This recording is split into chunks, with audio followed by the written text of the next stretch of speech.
It's so interesting though, because you think we've talked about how 1999 its closest parallel in Hollywood history is probably the new Hollywood era of the 70s, where studios had kind of run out of ideas. The old tricks weren't working anymore. TV was starting to eat into their market share.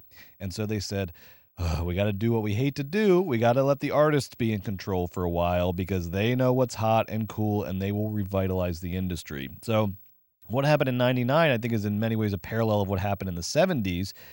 And this is, here we have Scorsese, one of those new Hollywood luminaries, doing his 1999 movie Bringing Out the Dead, written by his old pal Paul Schrader. The big problem I had with the movie, I think at its core, is that it had too many shifting, like ever-shifting tones, and they didn't work as a whole. There's individual moments in this story that stood out because sometimes the Schraderness of the script would line up with the cool freedom of Scorsese's photography and direction, and it would like zone in on a performance that felt locked in and exciting, like Ving Rhames' segment, and then the movie would have pockets of working.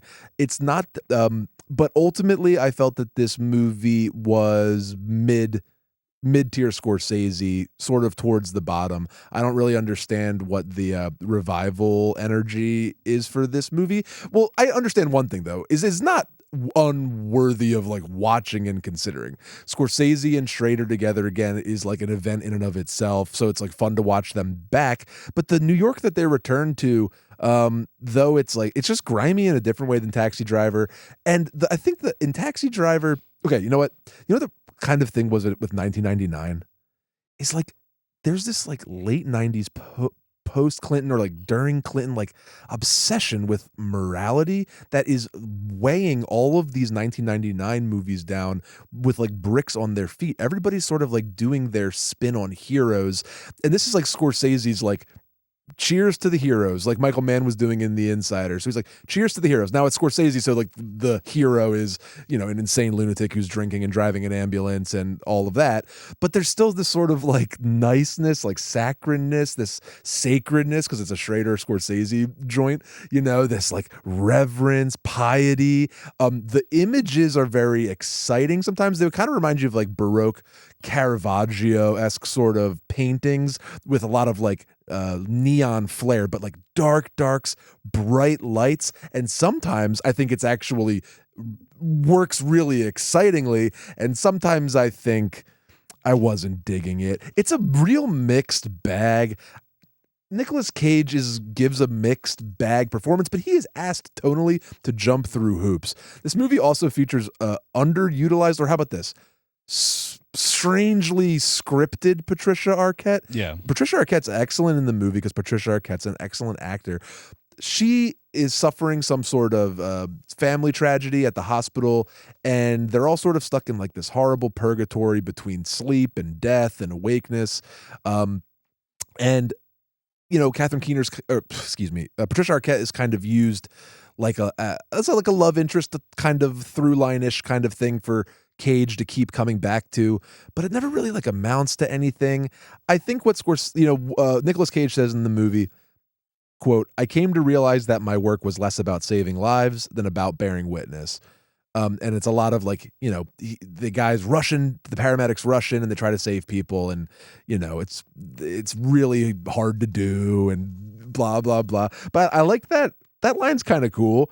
Less about saving lives and bearing witness. That was kind of cool. That kind of worked for me.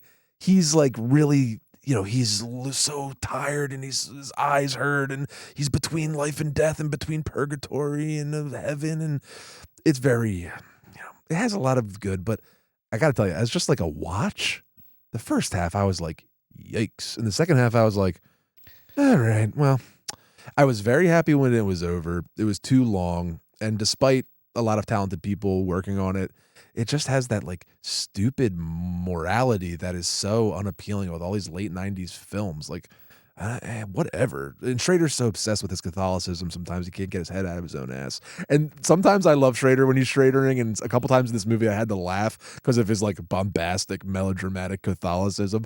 But then sometimes sometimes it hits. Sometimes he really got the stuff. It is funny that Schrader has had such a long, sustained career in Hollywood because of how many I just feel like he has so many big misses.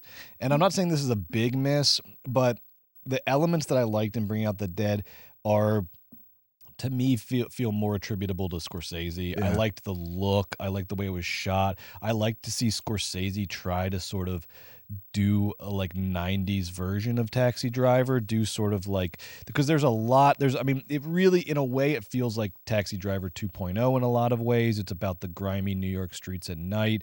They're driving around. There's just so many sort of visual parallels, to Taxi Driver.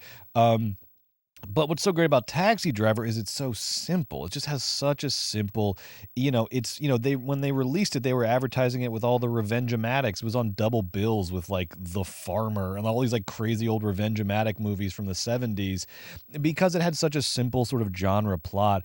Bringing Out the Dead is ultimately sort of too wildly ambitious in its Schraderness to sort of think that it can encompass, like, it'll be about New York City paramedics but it'll be about sort of religion and the afterlife and ghosts and guilt and mercy and salvation and all this stuff. And it's like, Schrader, give me a fucking break with this, buddy. Isn't this well run dry yet?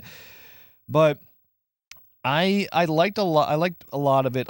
It's so funny too, because Scorsese, I was reading, was talking about how important New York City paramedics are and how this was like a tribute to them, and I was like, it is. No, this exposes them as like they're worse than the cops. Is like what this movie's about. That's the interesting part. As I was watching it, I kept thinking, I'm being like, I would love to watch a movie with this sort of style about police. Like, I would love it if this was about, because they are just like reckless and like nihilistic and they're beating violent. the shit. Tom Sizemoore, like, they beat the shit out of people and then put them in an ambulance. Yeah, he's a paramedic, and he like beats up homeless people and crazy people. Excuse me, like they wreck the ambulance at one point and like climb out of it laughing. Well, that's what I liked about it. I like that about it. I liked all of that. I liked all of that.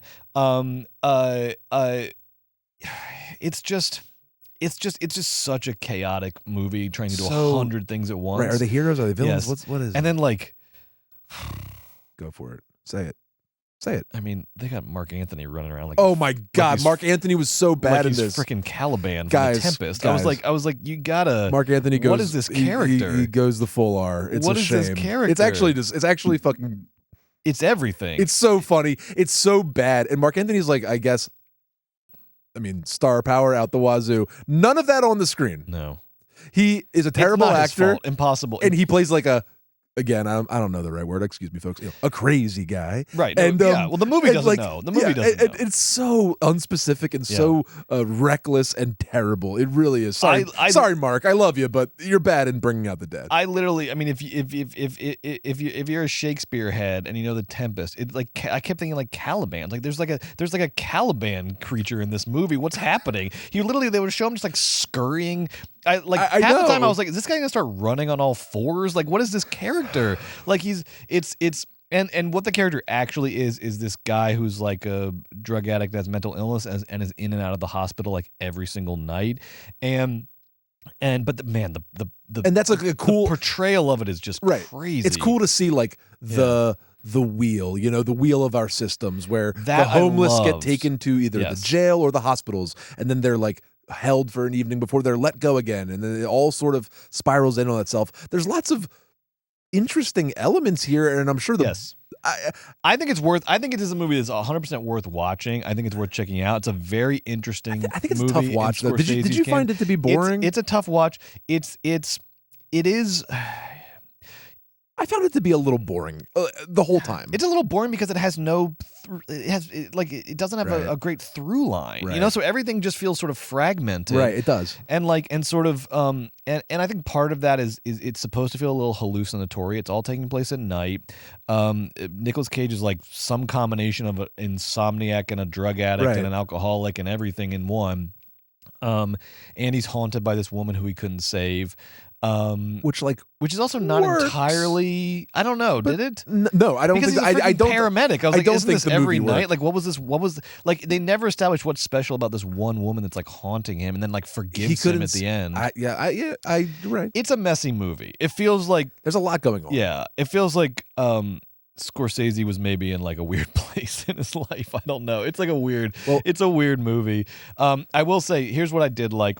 We said before, but Ving Rhames is Ving Rhames, like, I don't know, I don't think he did. Ving Rhames should have got like nominated for like best supporting actor. That's like that kind of performance. It's like I agree. it is like an electric fucking He performance. really brings it, and and thank it's God. so The movie unique. really needs it. Really needs it. When they go to that like goth club and he has to like bring that, he has to like resuscitate someone who That's the best part. OD'd, and he's like treating it like a religious ritual, and he's getting everyone to And pray. Scorsese has the camera and he's up, like, and he's looking up. And it reminds me of the shot in Killers of the Flower Moon when Robert De Niro like looks up at the sky, and like the Scorsese like panned out all the way, until to show that big scene. Ving Rhames has one of those too, where he gets the full majesty of Ving Rhames looking Yes. up into the camera. Yes. And It is. This is screaming. not. This is not one of Scorsese's best movies. No, it's not. That scene though, goes in the Scorsese canon. That scene part's awesome. Is one of the best scene. Is one of Scorsese's best scenes. But the movie overall, You know what is else was uneven beautiful? and messy. Just before Yes, before we yeah. let it go, I loved his shots of the New York streets with like the sun going down. Oh yeah. So many in every movie they have a shot of the New York, from one side of the island, Manhattan, to the other side, down the avenues or down the streets or whatever. But in this one, whatever lens he was using and the color correcting, like there's fantastic images of New York City in this movie. So there's lots of good here. Scorsese he's not a chump. He doesn't phone it in. He fucking goes No, for it he every goes time. for it. He goes. He goes You have for to it. respect. The guy never rests on his laurels. Yeah. It's just ever. a movie that like. Oh, has such promise. How about the like when you yeah. see that? Like even when I remember when I used to see this is a movie I probably have tried to. I feel like I've started watching it maybe 4 or 5 times in my life. This is the only time I've gotten through the whole thing. It's one of those movies. But you see the box I can still see in Blockbuster with like it's all red. It's the coolest poster ever. It's the Brad. coolest poster ever. It's the coolest poster. It has the ever. coolest poster ever. It does. Go look it up. It's Oh my Nicolas Cage God. looking through like a red cross, but it's all red and like oh my God. And it says "Bringing Out the Dead," says which is a Bring Out the great Dead. name. And then the trailer was great because it's just Tom Sizemore laughing like a maniac and wrecking ambulances, and it looks and Nicolas Cage is all like just out of his mind and trying to save people, and it's all New York and grimy.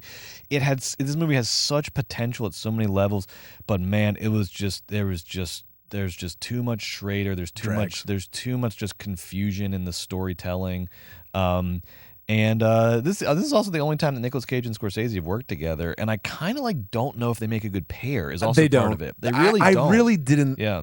It doesn't work. Not that Yeah. Nick Cage is bad in it. I really think he's actually doing fine. Nicolas Cage is great, and this is like probably the best Scorsese role for him in all the doesn't movies. work, but I Brett. kept thinking of because I kept trying to be like, what if He's not like cool what could you enough. tweak to make this better? And I was like, what if I don't know, Buscemi or like Yes. Tim Roth or somebody was the ambulance Yes. driver, just Yeah. to give it a Oh, little. Tim Roth would have been great. Just to give it a little less like Cage goofiness and a little Yeah. more sort of grittiness or something and I hate saying that because I always love seeing Nicolas Cage Me too. in anything, and if he was ever going to be a Scorsese movie, this honestly is probably the one. But I just don't think he and Scorsese make a good team. I just don't think they doesn't work. their aesthetics are not similar enough. He's not cool enough. Like he's a cool guy. I get that, but really, honestly, You know what Joe's what I talking mean. about. You know what Robert Joe's De talking about. Niro, You know what Joe's talking Leonardo about. DiCaprio, Nicolas Cage. Like You know what Joe's talking there's about. like the Italian groundedness of some of his other leading men just isn't quite there with the Cage.